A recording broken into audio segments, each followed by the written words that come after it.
alone in a room.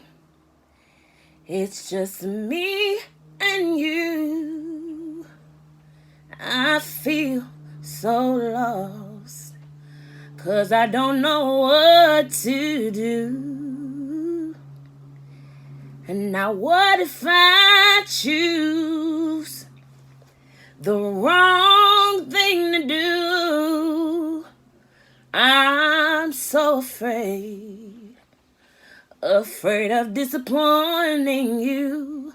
So I need to talk to you and ask you for your guidance, especially today when my life feels so cloudy, and guide me until I'm sure I open up my